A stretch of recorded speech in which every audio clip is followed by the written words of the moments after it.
안녕하세요. 40대 직장인 여성입니다. 타이틀은 그냥 직장인이라고만 하고 싶은데 아쉽게도 누군가의 와이프라는 이름도 가지고 있는 사람이에요. 혼자가 낫다면서 한 지난 40 몇 년이 지난 세월 동안 단 한 번도 제 결심에 후회를 해본 적이 없다가 그래도 혹여나 이 사람은 다르겠거니 하는 마음에 정말 기대만 가득 채운 채 시집을 왔는데 정말 제 인생 중에서 가장 다사다난하고 여진이 수시로 강림을 하던 순간이 아니었나 싶습니다. 저희 남편은 집안의 장손이에요. 꼭 쥐뿔도 없는 것들이 집안의 조상 타령하면서 계족부 들고 있고 제사는 큼지막히 지내고 그러잖아요. 딱 그런 집구석의 장남이었습니다. 동네 읍내에서 가장 큰 집이라고 소문이 났으나 저택을 짓고 살아서 큰 집이라 부르는 게 아니라 그냥 그 촌동네에서 가장 장손 되시는 할아버지와 맏며느리가 되시는 할머니의 자식들이라는 이유만으로 큰 집이라고 불리웠던 거예요. 그리고 그 소리는 곧 계족부를 이어서 보관해야 할 장손이 그리고 그 많은 제사를 동네 사람들 다 불러다가 해야 하는 맏며느리가 그 집안에서 나온다는 소리기도 했고요. 남편은 아주 어릴 적부터 자기 엄마가 친족으로 엮인 온 동네 사람들이 모인 한가운데서 제사를 지냈고 하루 종일 손님상 폈다 뺐다 하는 그 꼴을 다 보고 자랐을 겁니다. 저희 시어머니가 굉장히 욕을 찰지게 하시고 시아버지께 할 말 못할 말 가려대지 않고 불만이 있으면 네가 하라며 어디서 배우셨는지 가운데 손가락을 들쳐 올리고 엿을 날리시는 분이신데요. 남편은 분명 그렇게 제사만 끝나고 나면 자기 엄마가 넋이 나가는 것도 아빠한테 불만이란 불만이 죄에다 쌓여서 언제 터질지 모른다는 것도 그리고 그런 꼴들을 매일 보며 이 짓은 정말 여자한테 힘들고 괴롭고 공평하지 못한 짓이라는 것도 분명 알고 있었을 것입니다. 시어머니가 저와 남편을 둘이 앉혀놓고서 한풀이를 하셨던 것만 해도 결혼한 지 2년째 되는 지금 벌써 열 손가락이 진작 넘어섰기 때문이죠. 며느리 앞에서도 신세한탄 하시면서 힘들다고 죽고 싶다 목 놓아 부르시던 분이신데 자식만 딸랑이던 앞에서는 오죽하셨을까요? 하지만 우리 남편은 저와 결혼하기 전 그러니까 우리가 서로 좋아 죽겠다고 사귀고 있던 시절에 이런 집안 얘기에 대해서는 단 한마디도 저한테 꺼내질 않았었어요. 결혼 얘기가 오고 가던 때에도 제가 혹시나 하는 마음에 요즘 사람들은 남의 집 조상 모시려는 거 껄끄럽다 면서 미리 제사가 있으면 알려주기라도 하고 마음의 준비나 결혼에 대해서 생각을 해볼 시간을 달라고 분명 누누이 말을 미리 했었는데도 불구하고 이 새끼는 단 한마디를 해주지 않았었습니다. 저야 뭐 남자가 딱히 집안일과 제사에 대해 모른다고만 하고 무슨 말을 안 해주니까 정말로 제사를 지내본 적이 없어서 모르는 것인가도 싶고 이 자식이 한 번은 자기가 성당에 다닌다고 자기 부모님도 다 같이 성당에 몇 번 가신 적이 있다는 말도 했었기 때문에 저는 종교적인 이유만으로도 이 집은 제사 자체를 지내지 않는 집이라고 당연히 생각을 했습니다. 위로 누나가 둘이 있다고 하는데 누나들하고도 막내가 잘 없을 뿐더러 서로 바쁘게 사느라고 얼굴 보고 살 기회가 적다고만 해서 전 이상하다고 생각을 하긴 했으나 정말로 형님 될 분들이 딱히 동생과 각별하게 지내는 사이는 아니라고 생각을 했습니다.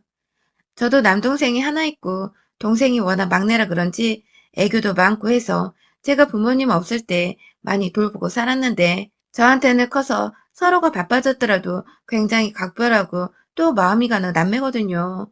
얘가 여자친구가 생겼다고 하면 뭐라도 돈이라도 쥐어줘서 맛있는 거 사 먹으라고 하고 동생이 결혼할 적에는 올케 소원 들어준다고 하와이로 신혼여행도 제가 사비터로 보내줬습니다. 그땐 제가 결혼할 생각이 없었기도 했었고 그냥 필요 이상인 건 알지만 제 마음이 돈이 얼마가 들던 말던 그냥 해주고 싶었어요. 제 동생이고 동생이 사랑한다는 여자인데 그 정도는 경제적 여유가 있으니 별로 손해볼 일도 아니라 생각을 했었죠. 하지만 이 집구석의 형님들은 분명 남편이 왕래하기도 힘들다고 했었는데 결혼하고부터는 없던 관심과 애정이 갑자기 생겨난 것인지 평소 거들떠도 안 받다는 집안 제사를 저한테 가르치기 위해서 둘이 번갈아 가며 전화가 와서는 좀 보자고 일하는 사람을 불러내려고 하질 않나. 시어머니께는 말을 뭐라 했는지 시어머니가 내가 생각해보니 너한테 말을 제대로 안 해준 것 같다 하면서 제사 지내는 거 제대로 거들게 하려고 절 또 일하는데 불러내려고 하시질 않나. 신혼집에 집 전화를 따로 설치하지 않았는데 지 동생이 아닌 저한테 전화가 와서는 지 동생을 찾고 지 동생이 뭘 처먹었는지를 일일이 물어보고 지 동생이 뭐 필요한 건 없는지 잘 보라면서 전에 없는 애정어린 우애를 결혼하고 나서 찾으면서 애먼 저한테 그 말을 전하고 우애의 오작교를 지어주도록 강요하는데 미쳐 돌아가시겠더라고요. 그나마 시어머니는 제사 지내고 이 집안에서 맏며느리로 살아가는 게 힘든 걸 아니까 시누이들 등살에 밀려 전화를 하면 그때뿐이고 자기 죽기 전에 이 말도 안 되는 제사를 모조리 없애고 갈 거라며 제 앞에서 몇 번 씩씩거리기도 하셨었는데 시누이들은 얼굴도 안 보이는데 주기적으로 전화를 해서는 사람 피말리고 귀찮고 연병 떨게 만드니까 제가 속이 뒤집히지 않을 수가 없었습니다. 2년 내내 말입니다. 사실 저는 서울 본사에서 쭉 근무를 하다가 혼자 살기로 한 마당에 서울 안에서는 집을 구하는 것이 좀 경제적으로 부담이 되어서 지방으로 내려왔어요. 남들은 서울에서 직장을 구하려고 하는 걸 저는 지방 생산공장으로 반대로 지원을 해서는 지금 남편을 만나고 시댁이 가까이 있는 이 지역에서 살고 있습니다. 회사에서 구해준 집에서 지내다가 제 돈으로 아파트 하나 마련해서는 쭉 살았고 다시 서울로 돌아갈 일도 없고 그렇게 되면 회사를 그만두고 현장에서 다시 재취업을 하거나 경력직으로 다른 곳으로 이동할 예정이었던지라 딱히 다가올 변화라고는 할 것이 없는 상태였죠. 그런 와중에 남편을 건너 알게 되었고 남편의 대시로 싱글라이프를 꿈꾸던 상태에서 연애를 무작정 시작했습니다. 그땐 뭐 눈깔이 삐었었기에 그랬던 거라 말씀드리면 여러분들의 이해가 쉬울 것 같아요. 연애를 할 적에 남편은 그래도 자기 일이 있는 사람이고 그 분야에서는 나름 알아주는 젊은 노동자였고 하나같이 주변 사람들의 평판이 나쁘지가 않았습니다. 그런 점이 오랫동안 혼자 했던 제가 결혼을 결심하는데 나름 큰 부분을 차지하기도 했었죠. 남들이 인정한 성실하고 반듯한 남자라는 사실이 제게는 결혼이란 위험을 부담하고 이 남자와 살렸는데 나름의 건강하다는 건강검진 증명서 같은 것이었거든요. 하지만 그렇게 나름대로 따지고 들면서 한 늦은 결혼이었는데 이렇게 전후가 다를 줄이야 정말 상상 이상이었습니다. 제가 제 자가집이 있다고 했잖아요. 그걸 연애 때부터 남편이 알고 있었는데 결혼을 할 적에는 그 집에서 신혼집을 차리자고 하더라고요. 저야 뭐 싫은 건 아니지만 그럼 남편은 결혼을 하기 위해 뭘 준비해오는지 하도 당당하게 제 집을 요구하길래 남편한테도 뭘 들고 오냐고 물어봤더니 자기 사랑, 일 앞디다. 이 갓나 새끼가 진짜 제가 정색을 하자 그 소리를 금방 집어치웠지만 실제 남편은 저보다 나이도 3살이 많은 사람이 사회 경력으로 따지면 저랑 비슷한데 모아놓은 돈이 정말 몇 푼 안 되는 건지 옆 동네 부산까지 가서는 이케아에서 살림 가구를 사왔습니다. 그나마도 지네 누나들이 가서 사오라고 했다면서 누나들이 살림은 으뜸이라고 누나 칭찬하는데 와 진짜 뭐 이런 놈이랑 내가 결혼을 한다고 했나 싶어서 순간 후회막심이더라고요. 그 와중에 형님들은 결혼하고 나서도 꼭 저한테 전화로 내가 꾸며준 집 보고 싶다 얼른 이지랄을 하면서 겨우 이케아에서 가구 싸게 사는 법만 가르쳐 줬으면서 자기들이 꾸몄다며 제 명의의 제 집을 보고 싶다는 헛소리를 해댔고요. 실제로 큰형님은 부모님 둘 중 한 분 돌아가셔서 혼자 사시기 울적하시게 되면 저희 집에 모시고 살라며 아직 돌아가시지도 않은 시부모 방 하나를 제 집안에 만들어 놓으라고까지 하더군요. 지가 뭔데 내 집에 내 피 한 방울 안 섞인 지들 부모 방을 만들어 놓으라 말을 하는지. 제가 이때 제대로 정신을 차렸어야 했는데 말이죠. 그래도 작년 한 해 코로나 때문에 사람들 모이는 게 위험하다고 매일같이 정부에서 뉴스로 말을 해주니까 한동안 형님들을 포함해 시댁 식구들을 만날 일이 없었습니다. 코로나 터지기 전에 하도 직구경을 하고 싶다고 해서 초대를 하고 싶었지만 해준 게 아무것도 없으면서 결혼 한 달 만에 제사에 시달리고 형님들 전화에 시달리게 한 게 너무 열받더라고요. 그래서 시댁 식구들한테 저 혼자 퇴근하고 고생해서 혼자 요리하기가 싫다며 남편한테 앞치마 씌우고 음식을 차리라고 했죠. 물론 갈비며 잡채며 손 가는 몇 음식들은 제가 했지만 말입니다. 그런데 집에 오자마자 지 아들, 남동생이 앞치마 차리고 그깟 데코용 안주 음식 몇 개 만들고 있는 거 가지고서 어떻게 신랑한테 이런 거 시켜? 라며 기겁을 하는 바람에 제가 우리 집에 올 때 요리는 가족들 입맛 잘하는 남편이 항상 책임질 거예요. 라고 말해줬답니다. 그러고 나서는 다들 한 번도 집으로 찾아오려 한 적은 없었어요. 아무튼 코로나로 한동안 잠잠하던 시댁 소식이 2021년 대바람부터 들려오기 시작했습니다. 비록 결혼하고 1년 차는 아무것도 모르는 상태에서 제사하러 시댁으로 끌려다니고 시누이들 전화 받느라 정말 팔자에 없는 삶을 산다며 무지하게 스트레스를 받았었는데 코로나 터지고 나서 일단 제사를 가지 않는 것만으로도 어른들 마주하지 않아도 돼서 좋았고 시누이들도 자연스레 집에서 자식들 케어하고 뭐하느라 정신이 없었는지 연락이 뜸해지다가 완전히 끊겼어요. 그런데 딱 올해가 되면서 남편이 저한테 눈치를 보면서 물어보더라고요. 아무리 그래도 우리가 아랫사람인데 어른들한테 새해 인사는 해야 하지 않겠냐고요. 듣고 보니 껄끄러웠지만 정말 그게 맞는 것도 같고 연말에 따로 인사를 드리지 않았으니 새해라도 드려야 하지 않겠냐며 그냥 시댁으로 한번 찾아갔습니다. 차로 조금만 가면 되는 거리이기도 하고 저희 둘만 잠깐 들려서 인사만 드리고 오면 되지 않을까 싶었거든요. 가는 길에 두 분 장 보러 다니시기 불편할 것 같아서 기본적인 찬반에다가 식재료까지 인근 마트에서 사가서는 집에 들어갔어요. 시어머니와는 가까운 사이는 아니었지만 우리는 같은 이 집의 며느리로서 제사 지낸다고 힘들어하는 유대감이 있었기 때문인지 어머님도 이참에 그냥 싹 제사는 자기 혼자 지내다가 치워버릴 거란 소리를 또 반복하시며 입으로 시아버지 욕을 왕창 하셨고요. 그게 조금 웃었지만 욕하시는 소리에 왠지 제가 남편 욕을 하는 것도 같아서 속이 뻥 뚫리는 기분이었죠.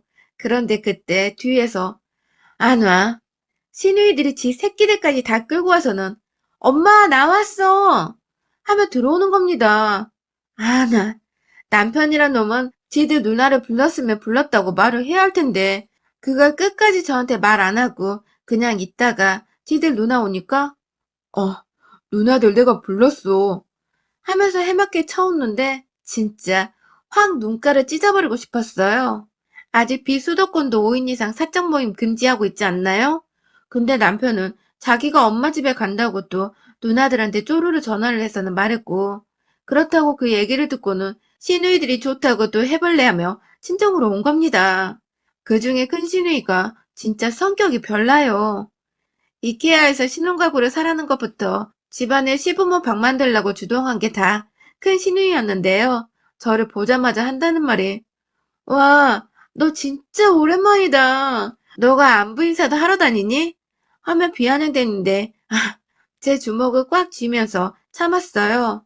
좋은 감정을 가진 사이도 아니었고 그렇다고 자주 보는 사이도 아니었는데 최소한의 말은 좀 예의 바르게 해주면 좋았을 텐데 말이죠.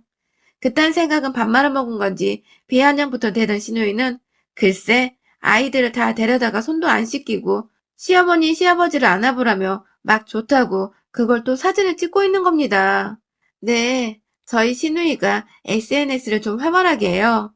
저도 결혼하고 얼마 지나지 않아서 저한테 인스타 친구 추가를 했길래 그때 처음 알았고 그 후로 저는 인스타 계정을 아예 새로 파서 비공개로 지인들과만 쓰고 있고요. 아무튼 그 모습이 너무 좀 안찔해 보여서 애들아 손부터 먼저 씻어야지 하고 좋게 타일렀어요. 분명 좋게 타일렀어요. 저라고 절대 싸움 따고는 아니니까요. 눈치껏 시댁에서 좋게 비유 맞추다가 무사히 집으로 돌아가는 게 소원이었던 저입니다. 그런데 작은 시누이부터 큰 시누이까지 제가 그 얘기를 하자마자 뭐 그리 기분이 나빴다는 듯 갑자기 웃다 말고 서로 눈을 마주치며 썩소를 날리더군요. 누가 봐도 빈정상했고 열받았다는 그 표정으로 말이죠. 그리고는 이내 야, 내 새끼들 내가 알아서 키울게 하며 급기야 저한테 야라고 하는데 더 빡치는 건 중간에서 남편이 그걸 눈치만 보고 있고 누구 하나 말 조심하려고 주의를 주고 있지 않더군요. 남의 편밖에 없는 시댁에서 저는 혼자 완전히 쫄 뻔했지만 할 말은 해야겠더군요. 야라뇨 형님, 호칭 똑바로 쓰세요. 그리고요, 뉴스 안 보세요? 매일같이 5인 이상 집합 금지라고 하는데 대놓고 이렇게 몰려오면 어쩌자는 거예요? 그 와중에 애들 손도 안 씻기고 말이야. 라고 무식해서 상종 못하겠다는 표정으로 따박따박 말대꾸를 했습니다. 그러자 형님은 작은 형님부터 큰 형님까지 뭐가 그리 억울한지 씩씩거리면서 너 지금 뭐라고 했어? 라며 발악을 하고 자기 화났다는 듯 열받는 티를 내는데 꼴이 너무 마치 학교 다닐 때 날라리 옆에서 셔틀이나 날리던 애가 날라리 없을 땐 지가 뭐라도 되는 줄 알고 기고만장해져서 기선제압을 하려고 하는 꼴이더라고요. 저야 뭐 학교 다닐 때부터 날라리도 아니었고 셔틀도 아니었지만 그런 애들 자체를 경멸하고 무시하려 했고 또 한심하다 못해 수제반 것들이라고 생각을 하며 살았던 사람인지라 결혼 초부터 지금까지 단 한 번도 저한테 윗사람으로서 모범을 보여준 적도 없고 마음 편하게 해준 적도 없는 신우이에게 머리를 조아릴 마음이 들지 않았어요. 그러자 큰 신우이가 그러더군요. 이래서 늑다리가 되어 결혼하겠다고 하는 여자애들을 거두면 안 돼. 다 하자 있는 것들이라 결혼을 못하다가 하는 건데 뭐. 제가 노처녀 때 남편 만나 뒤늦게 결혼한 거 가지고 하자가 있다고 하더니 급기야 옆에 있던 작은 신우이가 그걸 거들면서 막 쳐웃더니 언니 말 조심해. 그러다 우리 막내 또 집에서 요리하고 살림하고 개고생 당한다? 라더군요. 집에서 요리하고 살림하는 게 부부 사이에 공평한 일임에도 불구하고 개고생이라고 말하다니. 그럼 그 개고생을 같이 일하고 있고 집까지 마련해온 제가 하면 합당한 것이고 제 남동생이 하면 억울하고 불합리한 것이란 소리인 건지. 이것들이 누가 자매 안 일할까봐 한다는 짓거리들이 너무너무 열받더라고요. 그래서 소원대로 해줬습니다. 집 가서 지들 동생을 당장 개고생을 못 시키지만 시댁에서 개새끼로 만들어줄 수는 있었죠. 시부모님의 조카들, 시누이들이 다 지켜보던 그 거실 한복판에서 남편 새끼 목으로 날라차기를 해버렸습니다. 순식간에 제 발에 목젖을 강타당하고 아프다고 무릎을 찧어가면서까지 거실 바닥에 주저앉은 남편의 뒷대가리를 너 뭐하는 새끼가 네 마누라가 개소리 듣고 앉아있는데도 가만히 있어? 내 집에서 쫓겨나고 싶어?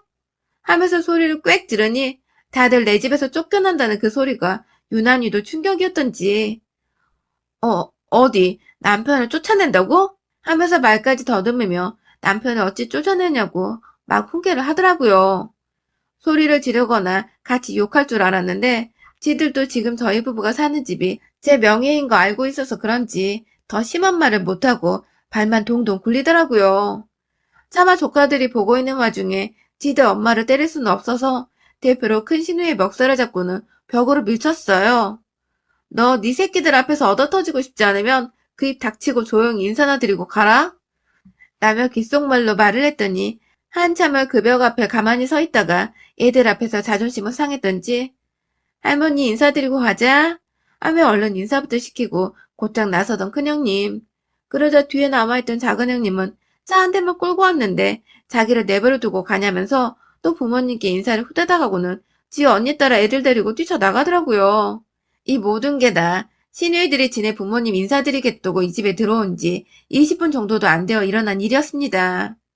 시부모님 표정도 똥 씹은 표정인과 마찬가지였고요. 그런 시부모님께 마지막으로 정중히 인사를 건네드리고는 남편도 내버려둔 채 혼자 차키 들고 집을 나왔어요.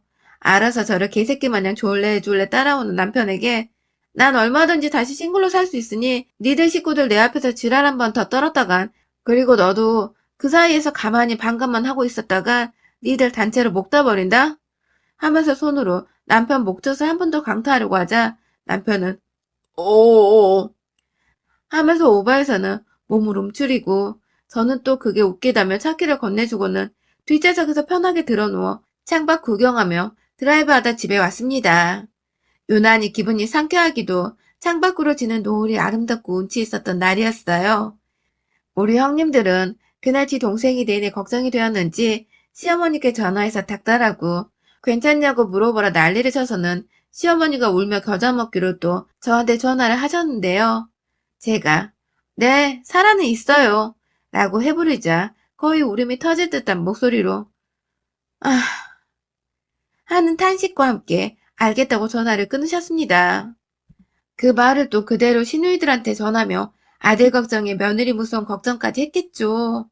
그래서인지 시누이들은 지 동생 살아는 있다는 소리를 들었을 텐데도 예전처럼 수시로 저한테 전화해서 지 동생 안부를 묻지도 않고 아예 동생한테 벨소리 한번 울리게 전화를 하지 않은 채 잠자코 잠수타는 중이고요. 에휴, 결혼이 참 뭔지. 말리는 시누이가 더 미운 법이라고 하는데 전 말리지 않고 입 꾹 다물고 남일 구경하듯 쳐다만 보고 있던 남편놈이 제일 재수가 없고 열불 터지더라고요. 제발요. 자기 와이프한테 대리어도 운운하지 말고 결혼했다는 이유로 쓸데없는 지들 형제자매한테 아부떨게 하지도 말고 본인이 잘하세요, 본인이. 형제자매님들도 마찬가지고요. 제발 결혼해서 들어온 새 식구를 가족이라는 이유로 함부로 말하지 말고 남이란 이유로 좀 더 애의 갖추며 살자고요. 여러분의 생각은 댓글로 남겨주세요. 오늘도 시청해주셔서 정말 감사합니다.